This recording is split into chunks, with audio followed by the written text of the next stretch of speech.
60페이지 보시면 자녀를 위한 기도가 있습니다.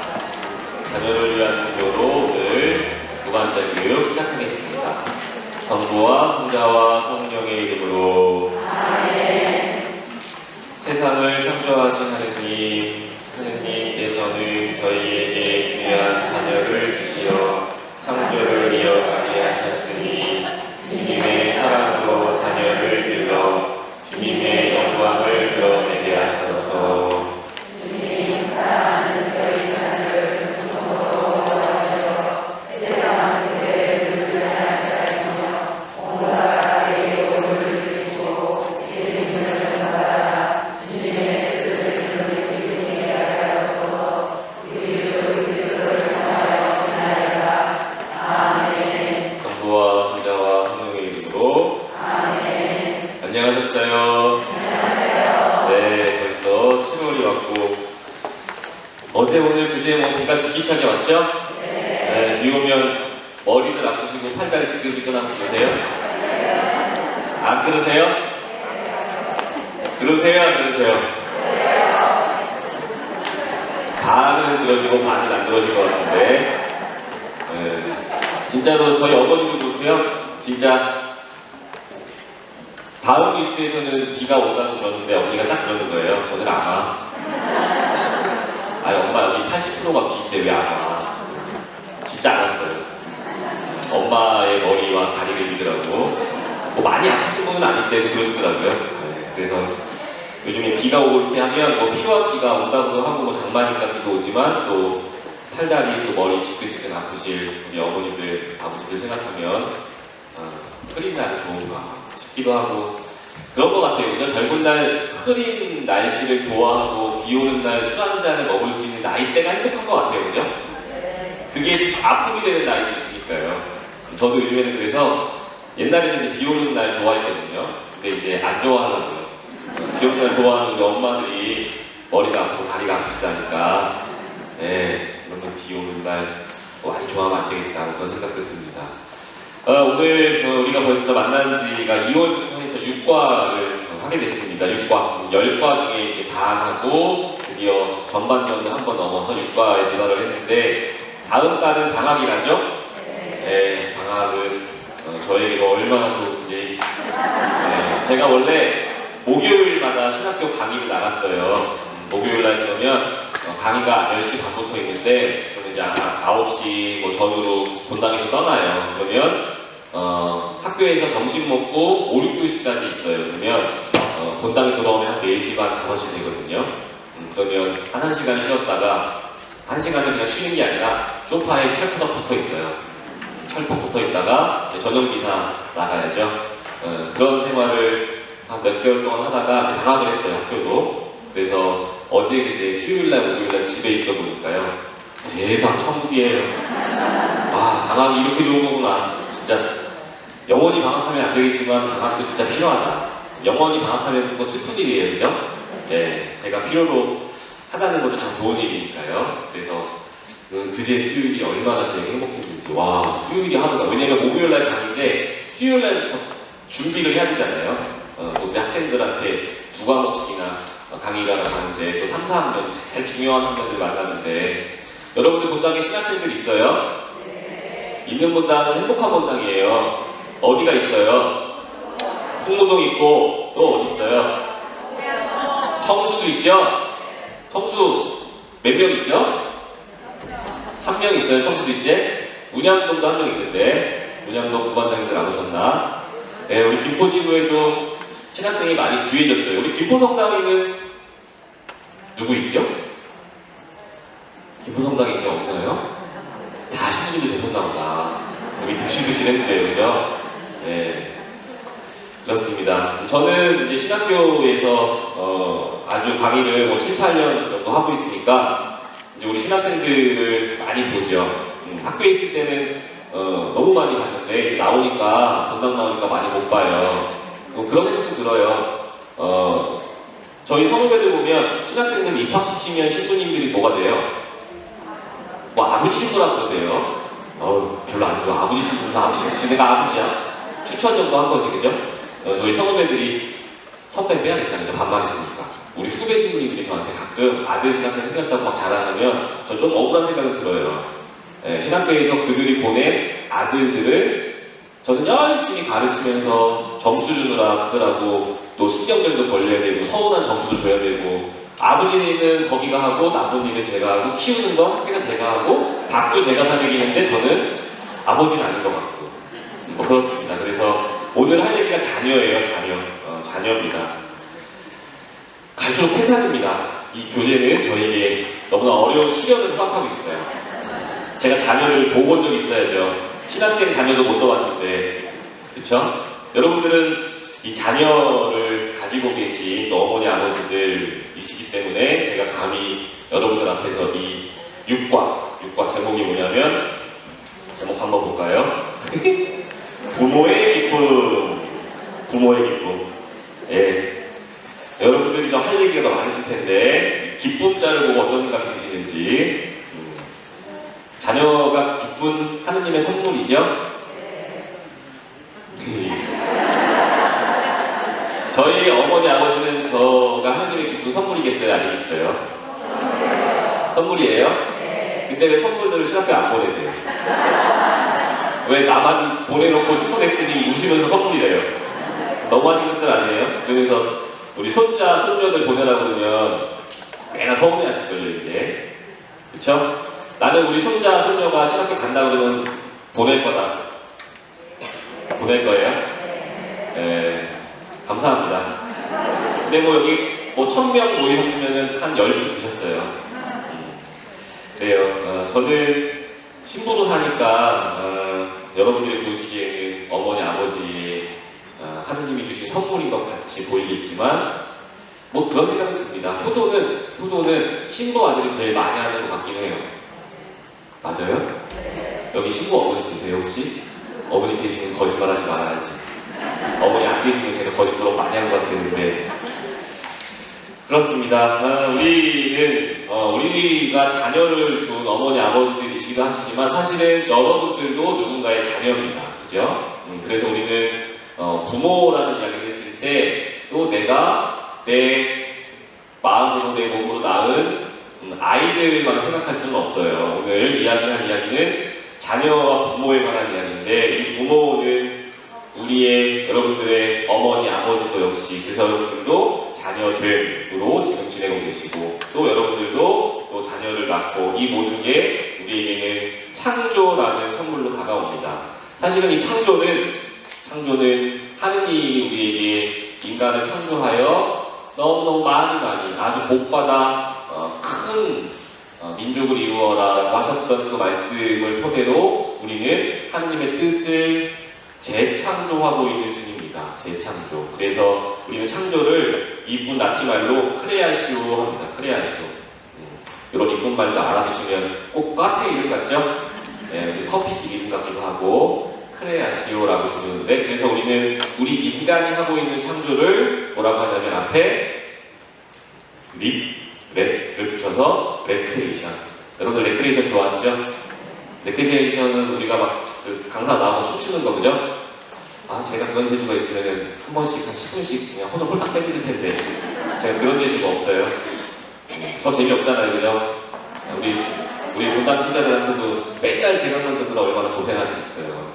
재밌는 강연 들어야 되는데 심각한 강연, 진지한 강연 맨날 하니까 어떨지 모르겠는데 이 레크레이션 우리가 하고 있는 이 재창조에 관한 이야기입니다. 그래서 우리는 이 부모의 이야기를 했을 때 또 자녀의 이야기를 했을 때 10계명, 4계명부터 일단 시작합니다. 여러분들께 첫 번째 시간, 두 번째 시간에도 이 이야기를 하고 넘어갔는데 우리가 하느님과 인간의 질서가 있다면 그 질서는 꼭 지켜져야 합니다. 하느님과 인간의 질서만큼은 지켜져야 합니다. 하느님과 인간의 질서만큼은 여유를 주지 않습니다. 여러분들께 그 이야기는 웃으면서 이빨 꺾 깨물고 드릴 거예요. 하느님과 우리의 질서는 아주 고유한 거룩한 영역입니다. 그래서 하느님과 나 또 인간의 질서는 아주 엄격하게 지켜져야겠다. 이 질서가 흐트러졌을 때 물론 흐트러진 날도 있습니다. 흐트러지는 날도 있어요. 그래서 제가 여러분께 이런 얘기 드렸죠. 산이 이렇게 있으면 하느님을 여기에 만나러 가고 싶은데 곳인데 우리 인간들이 사는 곳은 여기입니다. 여기에 땅이 살죠. 그래서 산을 오르고 싶어서 하느님께 가고 싶어서 어떤 사람들은 인생을 살고 그 인생을 살면서 희노애 감도 있고 아프기도 하고 행복하기도 하고 또 하느님을 모르는 사람도 있고 그런 사람들은 이 땅 밑에서 산을 오르기 전에 막 살아가죠. 그렇게 막 살아갑니다.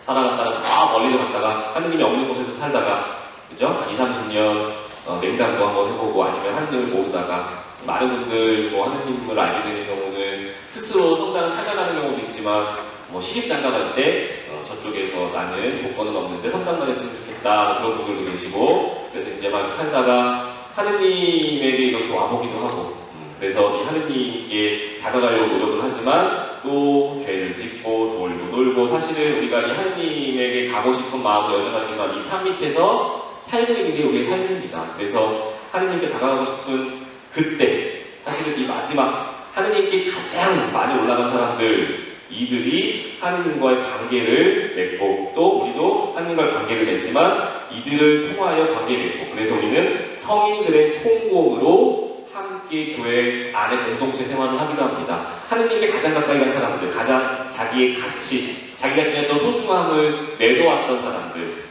그들을 우리는 성인, 성녀라고 부르죠. 그래서 그들을 우리는 하느님의 기도와 우리의 삶을 통교시킬 수 있는 그래서 그들의 삶을 통하여 우리도 여기에서 열심히 살고 있는 그래서 우리는 여기서 부모의 역할도 해야 하고 신앙생활의 신앙의 역할도 해야 하고 자녀의 역할도 해야 하고 사실은 이 밑에 우리 삶이 그리 쉽거나 평탄하지는 않다고들 이야기합니다. 여러분도 느껴보셨겠지만 사실은 그래서 우리는 이 안에 삶의 애환이 있습니다. 삶의 애환. 제가 여러분들께 그런 말씀 부활 산순 때 그런 이야기 드렸죠. 베드로가 예수님 대신했겠어요. 베드로가 왜 예수님 대신했겠어요. 살고 싶어서 그랬겠죠. 베드로에게는 부족한 것은 무언가 있었겠죠. 베드로는 어찌 되었던 마음은 여전히 하느님을 따르고 싶고 막 마음으로는 엄청난 사람이었지만 그 의지가 조금 부족하게 됐고 믿음이 좀 부족하게 됐습니다. 그래서 베드로처럼 시시각각 때때로 예수님이 계속 가르쳐줘요. 베드로는 그런 사람이었죠. 베드로 너 이거 하지 마, 너 이거 해. 예수님은 사실 베드로를 그렇게 양성했습니다. 그래서 결국에는 예수님이 듣고 싶은 이야기 들었죠. 베드로야, 사람들은 나를 뭐라고 이야기하든 그랬더니 사람들은 엘리야라고도 하고 에레미야라고도 하고 예언자 중에 한 분이라고 합니다. 그러면 너는 나를 누구라고 생각하느냐? 너는 나를 누구라고 생각하느냐? 했더니 살아계신 하느님의 아들 예수 그리스도이십니다라는 고백을 하죠. 고백을 합니다. 그런데 너무 웃겨요. 이 고백 다음에 무슨 얘기 듣는지 아시죠? 네, 무슨 얘기 들어요, 예수님한테? 이 고백할 때만 해도 멋있었어요, 그죠? 마태오복음은 또 교회의 복음이죠. 마태오복음은 유다인들의 복음입니다. 여러분들께 제가 반복해서 드리죠. 마태오복음은 유다인들을 위해서 유다인이 쓴 복음이기 때문에 유다인들의 어깨가 뽕뽕하죠.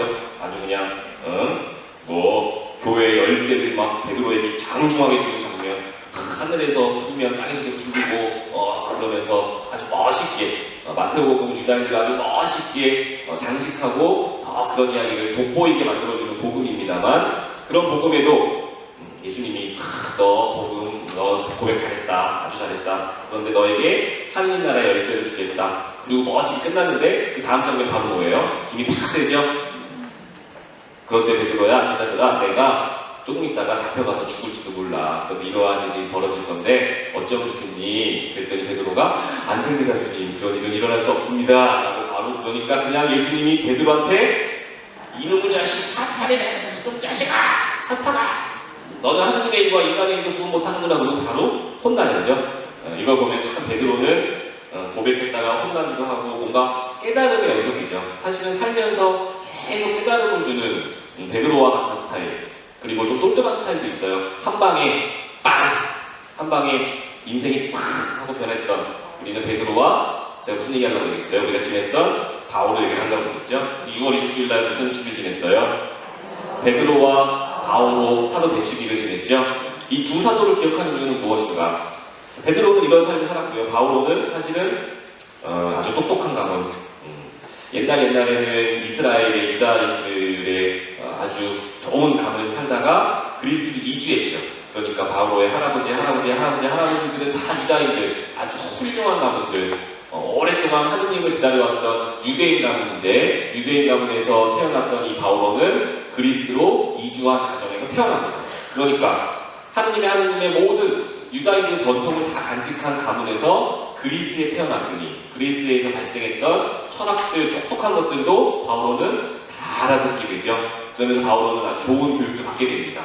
그래서 아테네라는 곳에서 제가 여러분들께 말씀드렸어요. 사도 바오로가 가장 어렵게 전도한 것 두 곳을 꼽으라면 한 곳은 에페, 한 곳은 아테네, 그죠? 여러분들 제가 첫 번째, 두 번째 시간에 말씀드렸는데 그 두꺼운 성경책, 아니 얇은 성경책도 있는데 성경책 뒤에 보면 지도 있죠? 지도 이렇게 펴보시면 바오의 전도 여행이 있어요. 막 1차 여행, 2차 여행, 3차 여행, 어떤 건 정선을 꿈을 또 그게 뭐예요? 다 바오로가 다닌대요, 그죠? 바오로 다닌대. 뭐하러 다닌대? 하느님을 전하러 다닌대요. 그런데 그 다니던 곳 중에 가장 바오로가 전도하기 힘들었던 곳, 가서 제일 힘들었던 곳이 아테네와 에페소죠. 그죠? 제가 말씀드렸죠. 가랑비에 옷젖듯 여러분들께 알려드리고 있는 깨알같은 신학 정보입니다. 자, 아테네는 왜 어려웠어요? 아테네는 똑똑한 사람들이 많았던 곳, 그죠? 똑똑한 사람이 많았던 곳. 똑똑한 사람이 많았어요. 자, 에페소는 왜 힘들었어요? 에페소에는 돈 될 게 많았어요. 그러니까 의관도 있고 그래서 여기는 돈 많은 사람들이 많았어요. 그래서 이 사람들은 뭐예요? 똑똑하니까 자기 스스로를 믿습니다. 자기의 지적 능력을 믿죠. 그러니 하느님이 필요가 많지 않아요. 내가 똑똑하니까. 그리고 에페소에는 내가 가진 게 많아요. 내가 가진 게 많으니까 사람을 막 부려도 돼. 하느님 잘 모르겠는데 뭐 이런 동네가 좁은 데가 아주 바오로가 힘들게 전도했던 곳입니다. 제가 이 이야기를 왜 드리는가?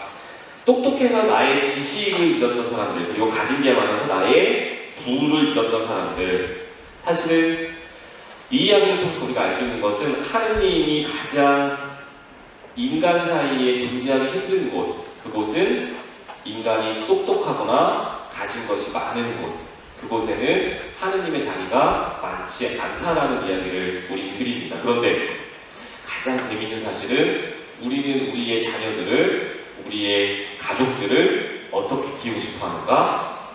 똑똑하게 돈 많게 키우고 싶어 하죠. 저율입니다. 저율이죠. 그죠? 이거 어쩌면 좀 참. 근데 저는 처자식이 없으니까 저도 그런 생각은 들어요. 녹화되고 다 유튜브에 나가는데 이제 힘든데 다음 세상 없어요, 그죠? 다음 세상 없어요. 우리 가톨릭은 다음 세상 큰일 납니다. 우리는 하느님 나라에 가는 거니까 그만해야 되겠다. 제가 한 10분 맥주 한잔 먹으면서 얘기하는 거면 하겠는데요. 도저히 안 되겠어요. 어디까지 제가 또 갈지 모르겠어요.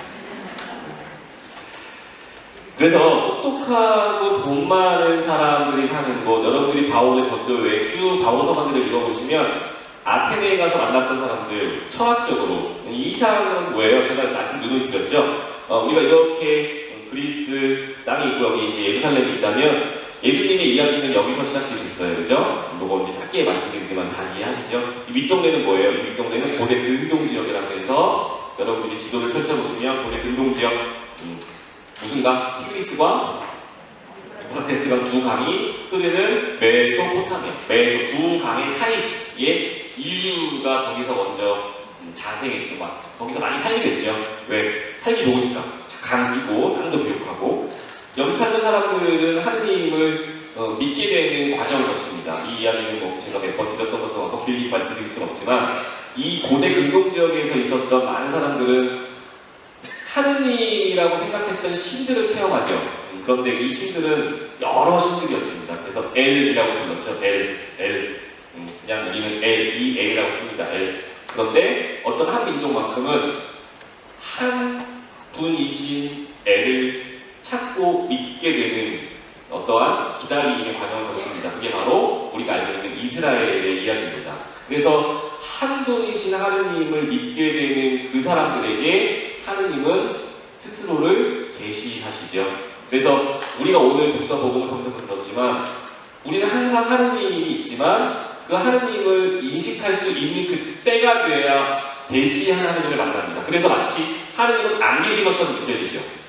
왜 이스라엘 백성에게도 하느님은 이때 계시가 되었는가? 많은 사람들은 물의 신, 땅의 신, 불의 신, 공기의 신, 나무의 신, 모든 신들에게 공물을 바치고 제사를 드리면서 그 신들에게 조건 하에 나의 삶을 맡겼던 사람들이 이곳에 많이 살았는데 어느 한민족만큼은 엘이라고 불리우는 대문자 L이라고 쓰는데 이 L이라고 불리우는 신을 맞이할 수 있게 되었다. 그 이야기는 하느님의 말씀은 어디에나 있고 하느님의 존재는 어디에나 있었으나 이제 인간이 하느님을 인식할 수 있는 어느 정도의 마음가짐, 몸가짐 그리고 스스로의 깨우침이 있었던 그 시점에 하느님과의 만남이 시작됩니다. 그래서 우리는 계시와 응답이라는 하느님 편에서는 계시, 인간의 편에서는 응답. 응답하지 않으면 하느님은 계시다고 하면서도 답답하죠. 안 들리고 안 보이고 찾게 되고 오늘 아모스의 이야기처럼 어제 아모스의 이야기처럼 그래서 마치 그 하느님을 찾지 않아도 될 것 같이 사는 이 동네에 가면 바오로는 똑똑한 사람들을 이해시키느라고 아주 애썼고 그래서 토론하는 장면도 많이 나타납니다. 또 이 청인들과 이 이야기를 하는 이유는 여기에 예루살렘에 있었던 제가 자주 누누이 이제 옷젖 홀딱 젖으셨을 텐데 이건 다 알죠? 예루살렘에는 무슨 일이 있었어요? 예수님을 맞이했던 사람들과 체험이 있었죠. 사람들과 예수님과의 분명히 체험이 있었습니다. 그래서 예수님이 30년, 33년, 40년 동안 예수님 근자에서 체험했던 사람들의 체험을 뭐라고 부른다? 이제 다시죠? 무슨 체험이라고 부른다? 원체험이라고 부른다. 원체험. 원체험은 우리는 이쁜 말로 뭐라고 부른다? 캐리그마. 좋습니다.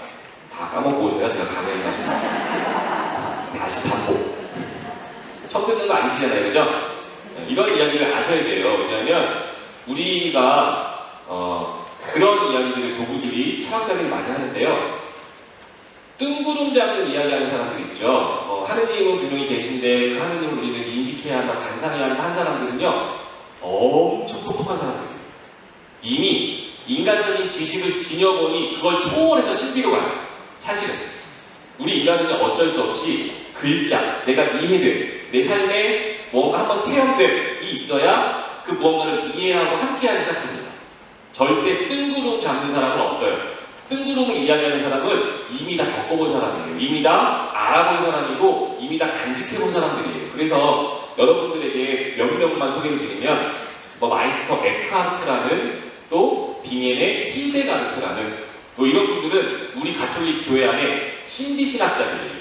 이 신비신학자들은 여러분들이 보시면 다 중세 때 사셨던 분들인데 물론 그때 똑똑했기 때문에 약사 이렇게 약초로 좋은 약 만들어서 스톤에서 좋은 약재들을 이렇게 만들어내고 그랬던 분들이 꽤나 많은데 왜냐하면 똑똑했으니까 그들은 아주 논리적이고 똑똑한 인간적인 이해를 바탕으로 그 이해를 다 해보니 다 관상해보니 다 묵상해보니 다 살아보니 그제서야 내가 해본 이것들이 하느님의 신비를 체험하기 준비된 것이구나 하고 그때부터 신비신학에 관한 이야기를 하는 겁니다. 그래서 혹시 여러분들 중에도 신부님 신비신학자 같은 사람들은 인간의 이해 없이 그들의 묵상과 관상만으로 하느님 체험을 한 사람들 아닙니까? 라고 할 수도 있겠지만 전혀 그렇지 않습니다.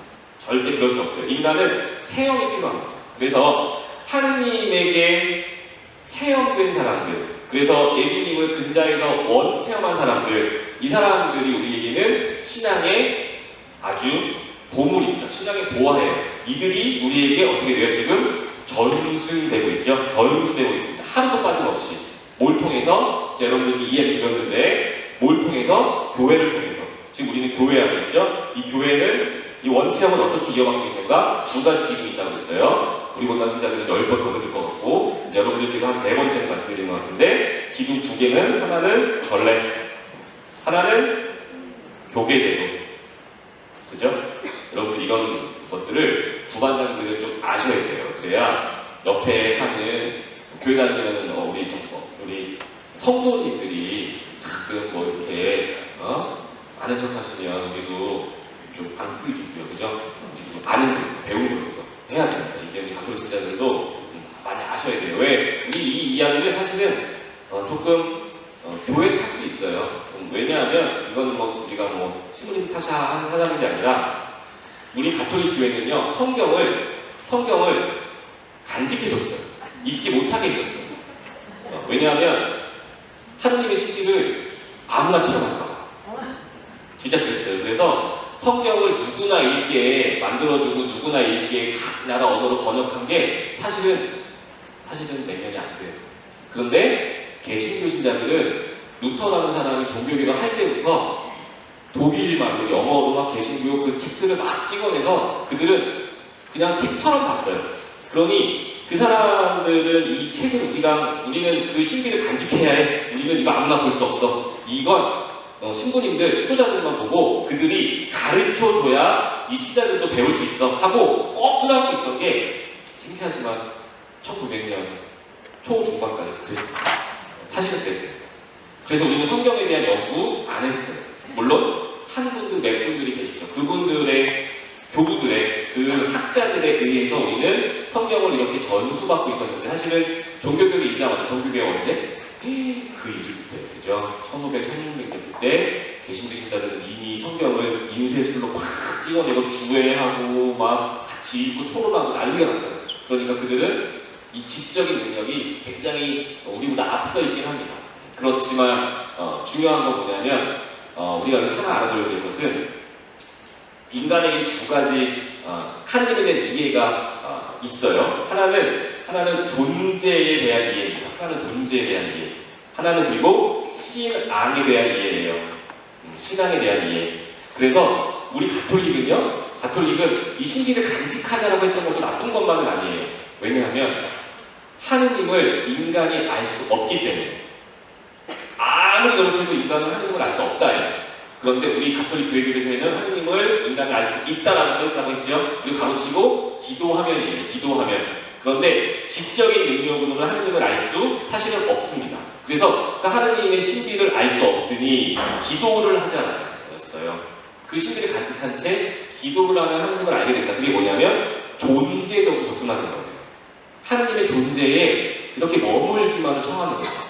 그런데 그 이후로 종교개혁을 통해서 나타났던 많은 종교들의 이야기는 이제 보이는 것들 어떻게 보였어? 하느님이 육화에 예수가 보였어. 그러면 그 교회, 그 개신교회 교민이 다 멀리로 가면 하느님 존재는 어차피 알 수 없으니 잘 모르겠고 하느님이 보이게 된 예수 그리스도 거기에 집중하잖아요. 물론 우리 가톨릭 교회도 예수 그리스도 중심주의로 돌아갑니다만 개신교 신학은 더하다는 거죠. 왜? 하느님은 가톨릭에서 이야기하듯 자꾸 관상시키고 뭔지도 알려주지도 않으면서 기도하래요. 그러면 뭐가 생겨? 그들 안에 우상이 생긴다고 생각했어요. 각자의 우상이 생긴다고 생각했습니다. 왜? 우리 가톨릭이 지도자들이 아주 훌륭해서 한 사람 다 영적 상담을 하고 지도를 하면 좋겠지만 대중심심이 일어났을 때에는 한 사람이 정확하게 알지 못하고 하느님을 떠올렸을 때 각자의 하느님에 대한 이해가 생기죠. 각자 하느님에 대한 이해를 프로테스탄트, 개신교는 어떻게 받는가? 그들에게는 우상이 생길 가능성이 많겠다. 물론 그런 어려움도 있긴 있었습니다. 그래서 개신교 프로테스탄트는 보이는 하느님에 집중합니다. 그래서 하느님, 존재에 관한 이야기는 그냥 두고 신앙, 내가 보이는 하느님에 대한 신앙으로 그 하느님을 다가가고자 하는 것이 바로 프로테스탄트의 신앙이에요. 그래서 그들의 신앙은 완전 예수님 중심주의, 좀 지나친 예수님 중심주의. 물론 예수님 중심주의여야 합니다. 그런데 하느님의 존재를 더 크게 간직한 채, 이게 지금 현대신학의 이끌음이에요. 올바른 흐름입니다. 그래서 잠깐만 어려운 말씀 드리면 이 이야기를 많이 했던 사람이 우리 가톨릭 신학자 중에는 카일 라너라는 사람과 한스 우르스폰 발타사르라는 사람이 있었어요. 그리고 개신교 쪽 이야기를 했던 사람이 카일 바르트라는 사람이 있었어요. 여러분들 들어보셨을 텐데 이들이 엄청나게 토론했습니다. 과연 하느님의 존재가 우선인가 아니면 인간이 믿고 따르게 되는 신앙이 먼저인가 엄청나게 토론하고 논쟁하고 싸웠어요. 그런데 결국에는 우리 가톨릭이 간직하고 있었던 하느님의 존재 신비를 이렇게 큰 테두리로 둔 채 그 안에 예수 그리스도 중심주의로 가야 한다는 가톨릭 신학 쪽의 우세가 좀 있는 흐름입니다. 그래서 우리에게는 이 존재적인 하느님을 깨달을 수 있는 능력, 그 능력을 기도를 통해서 잠재해야 한다. 그래서 우리가 이 이야기를 좀 차치해두고 그래서 우리는 하느님과 우리 인간에게 질서가 분명히 있어야 되고 그 질서는 하느님에게 귀의해야 하는 하느님의 생각을 많이 하고 살아야 하는 인간의 본성적인 이야기로부터 시작을 해야 되는데 이 이야기가 자꾸 확증적인 이야기로 흐르고 있어요. 신앙도 보이는 하느님에 관해서만 그리고 주석되고 해석된 우리 인간의 이해도에 의해서만 그래서 많은 사람들은 똑똑해지고 싶고 똑똑한 사람들은 돈 많아지고 싶고 결국 그래서 우리도 우리의 자녀들, 우리의 가족들을, 우리의 사람들을 똑똑하고 돈 많은 사람으로 키우고자 지금 줄 서 있죠. 어디든 다 줄 서 있습니다. 처녀성체의 아이들이 성당에 오면 그렇게 좋아하는 걸 엄마들이 보고 신기해해요. 우리 애들은 학교 가고 학원 갈 때만 좋아하는 줄 알았더니 요즘 애들은 좋아하는 척도 잘하는 거예요. 학교 가고 학원 갈 때 좋겠어요. 그런데 성당 오면 진짜로 애들이 좋아하거든요. 성당에 시설이 좋은가? 훌륭한 교수진이 있는가? 훌륭한 강사진이 있는가? 아니죠. 그냥 성당이라는 신앙이 있는 곳, 그냥 신부님, 수녀님이 계신 곳, 그리고 그들과 신앙적인 교류를 하고 있는 교리교사들이 밝게 맞이해주는 곳. 사실 그곳에서 애들이 배울 수 있는 것은 사실은 우리가 지금 이야기하고자 하는 신망의 향주 3덕입니다. 우리는 교회에서 무엇을 배울 수 있는가? 신망의 향주 3덕을 배울 수 있습니다. 그런데 제가 지난 시간에 말씀드렸는데 그 향주 3덕 이전에 우리가 가정에서 배워야 할 것, 4과 5 때 말씀드렸죠. 뭘 배워야 돼요? 우리는 가정에서는 4추덕을 배워야 합니다. 4추덕. 여러분들에게 4추덕, 여러분들이 아이들에게 먼저 가르쳐줘야 하는 것은 과연 무엇인가? 그게 바로 인간적인 덕, 4추덕인데 그 4추덕은 이래요. 혁명, 정의, 용기, 절제죠. 이건 어디서 배워야 돼요? 집에서 배워야 돼요. 이것만은 가르쳐서 내보내라는 겁니다. 이건 복음을 막론하고 다해요. 우리 성경에도 마찬가지입니다. 지에서, 집에서 여러분들 읽어보시면 이 4추덕은 제발 인간과 인간 사이에서 좀 익혀나와요. 제발. 이게 뭐야? 똑똑하고 돈 많은 자녀를 만들고 싶은 마음도 현실적으로 당연한데 그래, 이건 좋아. 그런데 이것도 좋은데 그 전에 꼭 하나만 제발 가정에서 뭘 가르쳐? 4추덕만 가르쳐서 내보냈으면 좋겠답니다. 그 4추덕은 다시 한번 말씀드리지만 올바른 판단할 수 있는 현명함, 그죠? 그리고 하느님 것은 하느님에게, 내 것은 내 것에게, 이웃에게는 이웃에게 줄 것들이 있어야 되는 정의, 그리고 마음에 있는 것을 행동으로 옮기는 데 필요한 용기, 그리고 네 번째는 능력과 욕망과 재물과 시간을 올바르게 사용할 수 있는 절제. 우리는 이 이야기들을 인의 예지 4추덕이라고 해서 이 네 가지만큼은 집에서 꼭 가르쳐서 내보내라. 그러면 이걸 배우고 나온 자녀들은 돈 많고 똑똑한 사람이 되더라도 이미 간직한 기본 베이스는 있습니다. 그런데 아쉽게도 제가 여러분들에게 뭐 어머니로서 아버지로서의 탓을 돌리자는 건 절대 아닙니다. 제가 이런 강의를 해야 되니까 여러분들께 이 시간만큼 말씀드리는 건데 이 네 가지를 가르쳐 내보내지 않은 가정들이 요즘엔 더 많고 사실은 종종 눈에 띕니다. 그래놓고 이건 조금 아픈 얘기일 수 있는데 뭐라고 하냐면 저도 선생님 역할을 하니까요. 당신의 아들은 이러합니다. 딸은 이러합니다. 그러면 첫 번째로 하는 우리 엄마 아빠들의 말씀은 우리 아들이, 우리 딸이 그럴 리 없습니다. 그럴 리 없습니다. 조금 아쉽고 아픈 이야기죠. 내 자녀들을 부모가 알지 못할 수도 있다는 것, 여러분들이 모른다는 것이 절대 아닙니다. 모를 수도 있겠다는 것을 사실은 알아야 합니다.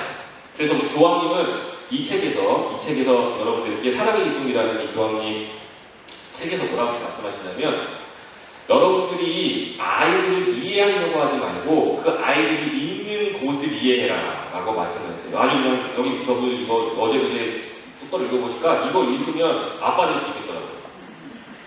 저는 안 돼요. 안 되는데 좋은 엄마 아빠가 될 수 있을 것 같아요. 뭐라고 하냐면 그 아이를 이해하려고 하지 마라. 그 아이를 이해하려고 하는 것은 무엇이냐? 교황님 말씀대로면 그건 사랑이 아니라 조금 아픈 얘기인데 집착. 그건 집착이라는 거예요. 그 아이를 이해하려는 건 집착. 왜? 엄마 아빠 너 스스로도 이해하냐? 라고 세게 묻진 않지만 간접적으로 물으세요. 그게 뭐예요? 우리 어른들도 모든 인간들도 다 부족함을 지니치 살면서 아들과도 삶의 애원을 지니고 사는데 베드로로 하나님 계속 배신하고 혼나고 난리치고 사는데 그때 알려줘야 사는데 인간은. 그리고 바울처럼 큰 경험이 있던지 똑똑하고 난리난 인간이 바울처럼 어디서 뚝 떨어져가지고 하나님의 은총을 빵 받아가지고 그냥 갑자기 회개하는 그런 일이 벌어지지 않는 이상 우리는 다 부족하고 삶의 애환을 지니고 살려고 노력하는데 엄마는 엄마대로 살고 싶고 아빠는 아빠대로 살아야 되고 내 아들들은 아들대로 딸들은 딸들대로 지금 이 험난한 세상을 이 문 밖에 나가면 그렇게 경쟁하고 힘들게 살고 오는데 그 아이를 내가 이해한다고 생각했을 때 교황님이 그 단어를 집착이라고 말씀하십니다. 그래서 이 집착은 어디와 반대되는 건 정확하게 사랑하고 반대합니다. 그런데 여러분들 아들, 딸 사랑하세요 했을 때 우리 엄마들 우리 더 하시죠? 아빠들보다 예! 우리 아들, 딸 사랑합니다. 제가 뭐라고 하냐면요, 그런 열정적인 사랑은요 남편하고 하세요. 이게요 우스갯소리가 쉽지 않습니다. 사실은요 우리가 오래 살고 하루 이틀 살고 신부님 살아봐요, 그게 돼요, 젊은 때랑 달라요, 뭐 달아요, 세월이 다. 그런데 그렇다면 이 모든 지구상의 사람들은, 부부들은 사랑하지 않고 산다고 가정해야 하는데 그렇지는 않다는 거죠. 사실은 사랑이라는 것은 젊을 때 마음으로 몸으로 막 나눌 수 있을 때 그때도 사랑이긴 하지만 결국 이 사랑은 시간이 가도 변치 않아야 되는 우리 인간 사이의 의리와 정이 되어야 되는 게 사랑이에요. 그런데 우리 부모님들은, 제가 감히 아주 조심스럽게 말씀드리지만 사실은 부부끼리 해야 하는 사랑을 자녀들과 하고 싶어 합니다. 자녀들은 그걸 금방 알아채요. 부모들도 사랑하지 못하는 모습을 보면서 왜 이는 나를 사랑하려 합니까? 거기에서 이 자녀들은 사주덕 그 이상도 이하도 배우지 못하고 사회에 나오게 되는 첫 번째 원인을 지니죠. 그래서 우리는 결국 그 아이를 이해한다고 하는 것, 그 아이를 사랑한다고 하는 것은 그 아이가 살고 있는 삶의 자리를 이해하고 그 아이가 쓰는 고유한 언어를 써주라고 이야기합니다. 교황님이 하신 말씀이에요. 그 아이의 고유한 언어를 써줬으면 좋겠다. 사랑한다고 하는 건 좋고, 내가 너를 정말로 사랑하고 있어, 아들 알지? 난 알지? 내가 엄마가 너를 얼마나 사랑하는지, 내가 너 뱃속에 10달 동안 들고 있었잖아. 나 너 너무너무 사랑해. 물론 좋은 고백입니다만 이 고백이 그냥 아이들이 이해하지 못하는 언어로 되었을 때 사실은 문제가 생긴다는 거죠. 그래서 사랑은 배우자와 하는 게 맞습니다. 시간이 지나도 사랑, 그리고 이해를 자녀들에게 하는 것이 자녀들 입장에서는 사랑입니다. 그러면 신부님 해봐요. 엄마 아빠 안 닮아서 모르시는데 자녀들이 이해하고 사는 게 얼마나 힘듭니까? 힘드니까 사랑이에요. 내가 하고 싶은, 아들 사랑해, 딸 사랑해, 내가 하고 싶은 사랑은 이미 사랑은 아니에요. 단어만 사랑이에요.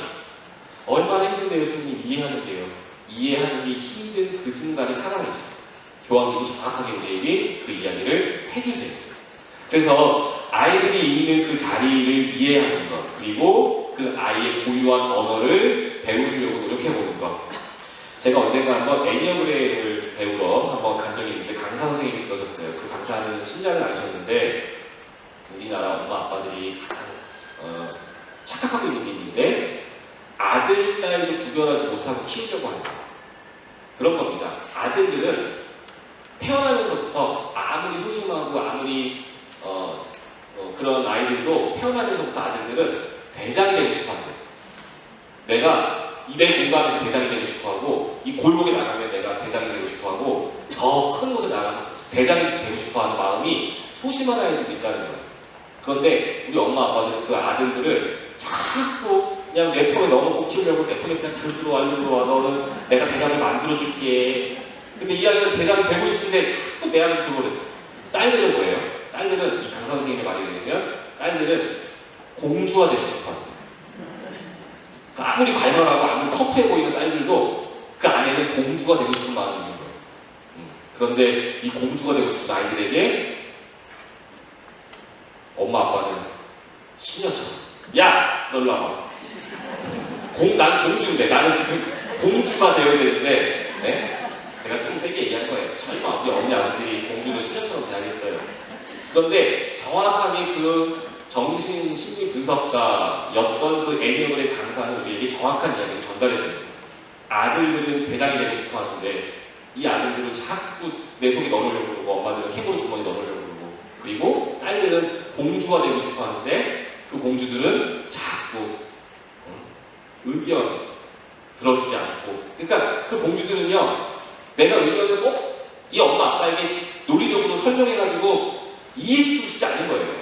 야 내가 이렇게 관이 공주야 나는 원래 이래 그러면 엄마 아빠는 그래 하고 물러서야 되는데 너 이분 가시는 거 너 아니야 이거 가시고 그걸 하는 거 아니고 있잖아 알아 그 공주도 근데 그 공주는 그냥 공주 하고 싶어. 그런데 우리는 엄마 아빠들이 아들 딸을 구분하지 못한 채 아이들을 다 똑같이 키우려 한다. 그런데 과연 그 아이들에게 어울리는 환경과 언어를 이해할 수 있는 우리의 능력도 과연 무릎을 좀 찍어봐야겠죠. 이런 이야기를 애니어그램 강사 선생님께서 저에게 해주신 이야기가 생각이 납니다. 그래서 우리가 지금 조금 더 알아야 할 것은 사추덕을 가르쳐 내보내면 교회에서는 사회에서는 사회성을 그때부터 가르쳐요. 그죠? 경쟁하는 법, 그리고 이기는 법, 그리고 똑똑해지는 법, 돈 많이 버는 법, 이것도 인간사의 지혜로움입니다. 배워야 됩니다. 그런데 교회에서 뭘 가르치는가? 아까 여러분께 말씀드렸던 사추덕을 간직한 아이들은 이제 한 단계 나아갈 수 있는데 신망애 누군가를 믿고 따르고 사랑하는 법 그리고 내 인생을 희망하는 법을 어디서 배우는가? 교회에서 배웁니다. 사실 사회에서는 신망애를 가르쳐주는 곳은 제가 확고한데 없다고 봅니다. 그래서 신앙을 간직한 엄마 아빠가 신앙을 가르쳐주고 이 신앙을 소개해주는 것만으로도 이 아이의 인생이 굉장히 넓고 아름답고 질적으로 유택한 삶을 소개해주는 것과 같은 이야기입니다. 그래서 교회는 우리가 홍배할 때 엄마 아빠의 신앙을 꼭 아이들에게 전달해 주었으면 합니다. 그 아이가 나중에 커서 결정을 하더라도 일단 소개는 좀 시켜놔랍니다. 왜? 우리가 보이지 않는 하느님의 은총은 분명히 있습니다. 그 아이의 세계의 인호, 그 아이가 어릴 때 봤더라도 하느님을 체험하는 그 인간의 원래 본능이 있어요. 그래서 그 본능이 나중에 뭐 학교 다니느라 입시 치르느라 뭐 취업하느라 없어지고 성당에 안 가요. 우리 아들이 딸이 성당에 안 가고 며느리 더 안 가는 애 와서 들어왔어요. 난리가 났어요. 우리 이제 저만 성당 다녀요. 가라는데 안 가요. 이게 하면 안 되는 문제죠. 그들이 간직한 그 신망애를 정말로 잘 가르쳐 놓았는가. 그리고 이미 그 이전에 내 집에서 사추덕을 잘 가르쳐 놓았는가. 그 교황님이 뭐라고까지 설명하시냐면 제가 자녀들에게 부탁합니다, 감사합니다, 미안합니다 세 마디는 꼭 좀 잘하고 이렇게 살고 있는 아이들을 좀 만들어달라고 부모들에게 부탁해요. 교황님이 어떻게 이렇게 잘하시는지 모르겠어요. 부탁합니다, 감사합니다, 미안합니다 뜻밖의 이 이야기를 못하는 자녀들이 있대요. 그런데 이 이야기를 못하는 건 이미 사추덕은커녕 실망이는커녕 아무것도 없는 황무지, 메마름이죠. 결국 우리는 부모가 사랑을 내 아이에게 나는 너를 사랑해 라고 이야기하는 그 순간 다는 아니에요. 상처받지는 마세요. 원래 엄마들 마음 저 다 이해합니다. 아들 저 되게 착한 아들이에요. 저 엄마한테 잘해요. 엄마만 되게 이해 잘하고요. 네, 저 착한 아들이에요. 근데 우리 엄마들 다 이해하죠. 엄마들 마음이 그렇게 하는 것이 아니라 내가 사랑하고 있는 것이 과연 올바른 사랑인가. 내 남편은 내 아내는 그냥 그렇게 지겨워하고 아이들이 보거나 말거나 그냥 아우 저 인간 말도 한마디 이쁘게 안 하고 여러분들이 그렇다는 게 아니고 절대 아니에요. 근데 그걸 보고 나를 사랑한다고 하는 엄마, 나만 좋아한다고 하는 아빠 아마 자녀들이 보기에는 힘든 광경입니다. 그렇다고 척해도 다 알아요. 제가 말씀드린 적이 있는데 바다에 수련원에서 봉사를 했을 때 초등학교 3, 4학년 5학년 하는 아이들이 캠핑을 이제 그때는 막 바다에 진짜 막 수년 동안 예약해서 캠핑할 때니까요. 그때 이제 애들이 버스 7, 8대 쫙 들어와요. 그럼 그 아이들이 우리가 이제 4박을 캠프하는 건데 그런 코너가 있어요. 저 벽에다가 전지를 붙여주고 포스트잇하고 펜을 줘가지고 아무 때나 너희들이 기도하고 싶을 때 써가지고 붙여놓으면 거기 선생님들이, 학생님들이, 신부님들이 기도해줄게. 아무거나 갖다 써다 붙여놔. 그랬어요. 그러면 애들이 한 2, 3일 지나면 거기 이제 포스트잇이 막 붙기 시작해요. 그럼 우리가 이제 쓱 가서 보면 눈물이 안 들어가요. 1000개가 붙어 있다면 990개가 뭐냐면, 하느님, 우리 엄마 아빠 사이좋게 해주세요. 이게요, 엄마 아빠들은 우리 아들, 딸들이, 이 꼬맹이들이 내가 이 남편을, 이 아내를 뭐 이 정도 사랑하면 되지 않을까? 이 정도 우리는 살고 있으면 되는 거 아닌가? 그러면서 몸에 배워오고 익히고 있었던, 그 가정에서 보여주고 있었던 이 모든 것들이 아이들은 전적으로 느끼고 있는 거죠. 아프게 느끼고 있는 거예요. 우리 엄마 아빠는 진정으로 사랑하고 있는 거야. 그런데 그 엄마 아빠는 서로 그러지 않으면서 내가 학원만 갔다 오면 또 다른 가방 내가지고 우리 딸, 우리 아들 학원 잘 갔다 와. 뭐 잘해, 이거 잘해. 우리 엄마가 사준 거 먹었어, 잘 먹었어. 난리가 나면 애들은 뭐래요? 왜? 밝게 대답하지 못해요. 엄마 아빠가 그렇다는 걸 아니까요. 그럼 정말 그 빼곡하게 붙어있는 그 1000개 넘는 10,000개가 되는 거기에 99%, 98%가 다 엄마 아빠 싸우지 않게 해주세요. 엄마 아빠 사이좋게 해주세요. 그리고 혹시나 집안에 아픈 사람 있으면 할머니 아프지 않게 해주세요. 내 친구랑 사이좋게 지내게 해주세요. 이거 애들, 우리가 알고 있는 애들의 메모들은 얼마 안 됩니다. 정말 익명으로 붙거나 아니면 선생님들이 기도해 줄 때라고 붙였을 때 그 아이들의 기도는 정말 너무 우리의 마음을 아프게 했어요. 그래서 이게 이 기수만이 아니에요. 매 기수 다 똑같습니다. 그래서 우리는 그 아이들의 자리, 내가 그 아이를 사랑하고 이해하는 것이 아니라 그것은 교황님이 말씀하셨듯 집착. 어쩌면 사랑은, 이 집착은 오히려 배우자와 해야 합니다. 사실 그런데 배우자랑도 이렇게까지 그죠? 교황님도 모르셔가지고, 교황님이 근데 집착하라고 써있지는 않았어요. 제가 그냥 좀 더 뻥튀기 해가지고 재밌게 말씀드리는 거예요. 우리 교황님 여기 이제 얼마나 이렇게 이쁘게 웃고 계세요, 그죠?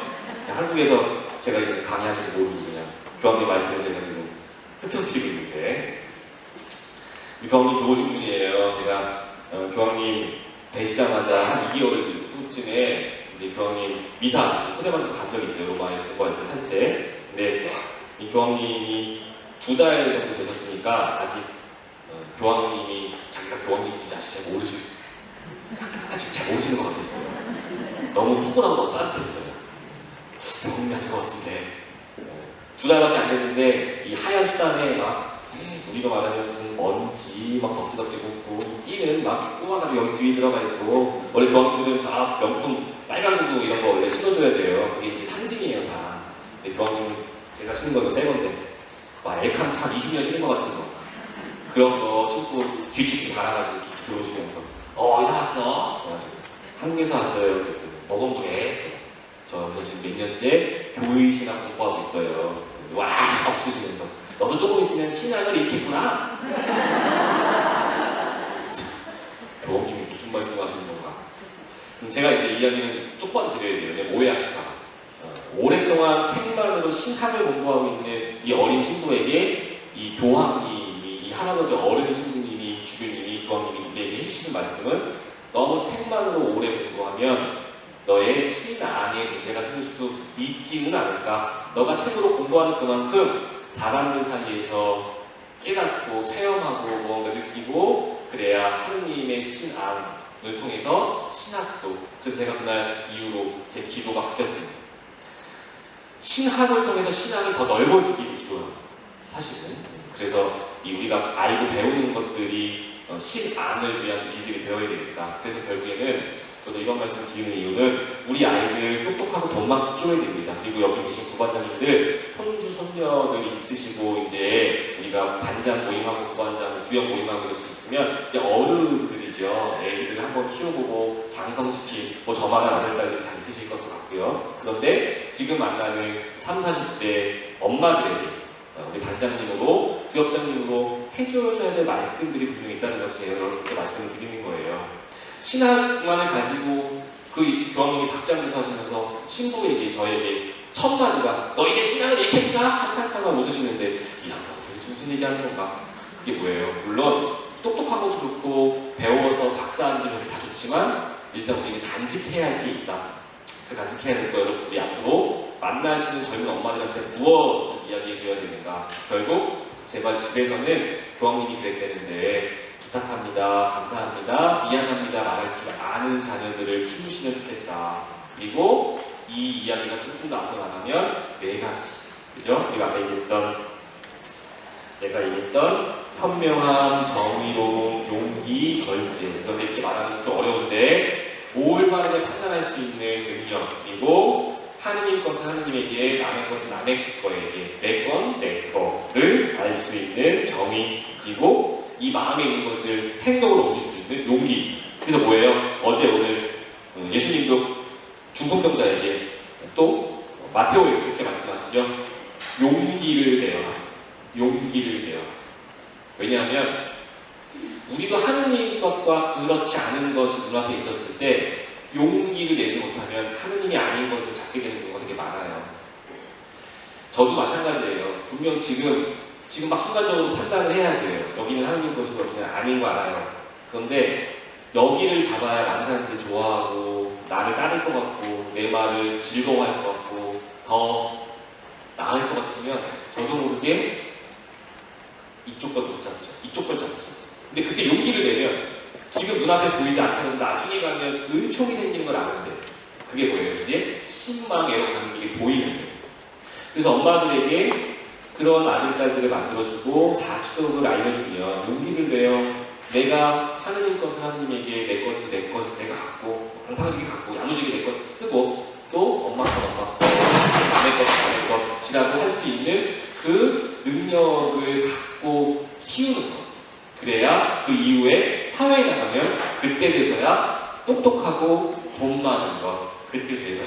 그리고 이거 하느라고 조금 교회에 못 나와도 너무 닥달하지 마시고. 왜? 이거 하느라 애들 얼마나 힘들어요. 저희 또래, 저는 지금 지났죠. 저도 이제 제 사회 친구들 보면 이제 아들, 딸들이 중학생 이제 올라가니까 저희는 이제 됐어요. 보니까 제 친구들 중에도 이제 제 집 마련하고 사는 친구들이 주변에 생긴 거 보니 이제 제 나이쯤 되니 이제 안정적으로 되는 거예요. 그런데 그 전에는 이게 있어야 장가도 가고 시집도 가고 똑똑한 돈이 있어야 사회생활을 할 거 아닙니까? 좀 기다려줄 수도 있어요. 기다려줘야 돼요. 그런데 기다려주는 동안 믿지 않는 며느리가 들어와서 속 좀 새길 수 있고 안 믿는 사위가 들어와서 교회를 내 딸 데리고 갈 수도 있어요. 어쩔 수 없어요. 그런데 우리는 기도하는 거예요. 그런 말을 할 수 있게 만들어 놓고 사주덕을 가르쳐 놨으면 언젠가 이 아이는 엄마가 신앙하고 있는, 엄마가 집착하지 않고 이해하고 있는 너의 삶의 자리에서 분명 엄마는, 아빠는 너를 이해하고 있다는 걸 이미 이 아이들은 알고 있는 것처럼. 엄마, 아빠 사이좋게 해주세요라고 아는 아이들은요, 그 엄마, 아빠가 자기를 위해서 노력하고 헌신하는 것도 말하지 않고 다 이미 캐치하고 다 알고 있어요. 다 인식하고 있죠. 그래서 우리 엄마, 아빠가 내가 지금 교회를 가야 되고 내가 지금 신앙생활을 못하지만 분명히 그 자리에서 웃으면서 기다려주고 있는 것이 우리 엄마, 아빠다라고 생각하면 이제 이 사람들의 마음속에 있었던 신망이가 이제 드러납니다. 어느 순간 드러납니다. 저는 많이 봐요. 물론 지금 세상은 더 각박해지고 더 경쟁해야 되고 더 난리가 났어요. 그래서 아주 소수예요. 그런데 기쁘게 돌아오는 사람들 저는 봅니다. 왜? 어디서 봐요? 본당에서, 성사실에서, 만남을 통해서, 연남을 통해서, 그리고 만나요. 정말 만나요. 제가 천주성체를 지금 한참 열심히 하고 있는데 그랬어요. 정말로 애기들이 오니까 시집 올 때 조건부로 결혼했던 젊은 엄마 아빠들이 성당에 이제 와요. 그러면 시부모님들이 아니면 친정 엄마 아빠들이 천주성체 시켜야 돼, 그것만은 시켜야 돼, 이렇게 해가지고 보니까 학원 갔다 보니까 엄마들이 막 등록해. 학원인 줄 알아요. 그래가지고 등록해놓고 본당 식구가 저기 있는데도 어떻게 하고 있냐면 팔짱을 끼고 내가 뭐라고 할 줄 알아. 내가 성사고라고 할 줄 알아. 내가 성당 다니라고 하고. 나는 안 그래. 전 절대 그렇게 하지 않아요. 막말로 지들이 팔짱 끼고 성당 오든지 말든지 딸내미들 이쁘게 나는 보고 그냥 천연소재 시키면 되니까 열심히 해요. 그러면 1주 지나고 2주 지나면 슬슬 선생님 왜요? 성사 어떻게 보는 거예요? 왜요? 성사 보게요? 네. 성사 좀 보고 싶은데요. 제가 옛날에 어머니 시어머니 때문에 성당에 왔는데요. 와보니까 이제 좋네요. 그래요? 몇 년간 얘기는 저는요 세례한 받고 성사도 본 적도 없어요. 너무 많아요 이런 분들이. 그런데 지금 천성체가 2달, 3달 넘어가니까 이 엄마를 막 마치 막 30년 순간 다닌 사람들 같네. 막 이제 와가지고 막 친한 척하고 막 난리가 났어요. 이게 뭐냐면 우리가 모르는 삶은 역동적이에요. 우리가 모르는 순간에 베드로처럼 하나하나 가르쳐야 되는 사람도 있고 또 가르쳐도 모르고 배신하고 가서 욕먹고 들어오는 베드로도 있고 바울처럼 한 번에 체험이 빵 해서 교회 안에 있는 사람도 있고 그렇지 않은 사람도 있어요. 그리고 여러분들 삶만큼 자녀들의 삶도 너무 복잡하고 다양한데 다 설명할 수 없어. 그런데 다 설명하지 않는다고 서운해할 필요 없겠죠. 여러분들의 마음에 있는 거 다 설명해낼 수 있으니까. 저도 그거 어떻게 잘 설명하고 살아요? 설명 못해요.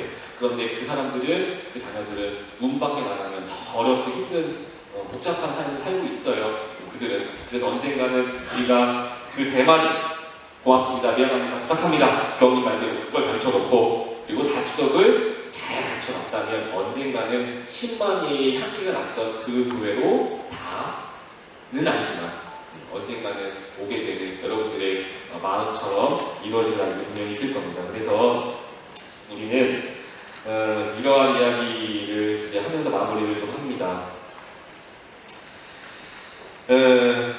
제가 한번 말씀을 드렸는데요. 이제 엄마 아빠들의 몫이에요. 그런데 엄마 아빠들도 각자의 고민이 있는 사람들이죠. 제가 대인 그 즈음에 우리 본당에서도 말씀드렸던 것 같은데 마리아와 요셉도 엄마 아빠였어요. 그런데 요셉이 어떤 아빠였냐면 해주는 게 너무 없어서 눈물만 흘렸던 엄마 아빠예요.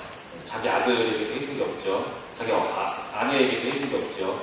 그러니까 눈물만 났던. 그래서 우리 비오신 분이, 여러분들 그 비오신 분이 아시죠? 오상 받았던 비오신 분이, 그 신부님이 요셉의 마음을 조금 이렇게 써놓은 게 있는데 한번 잠깐만 읽어드릴게요.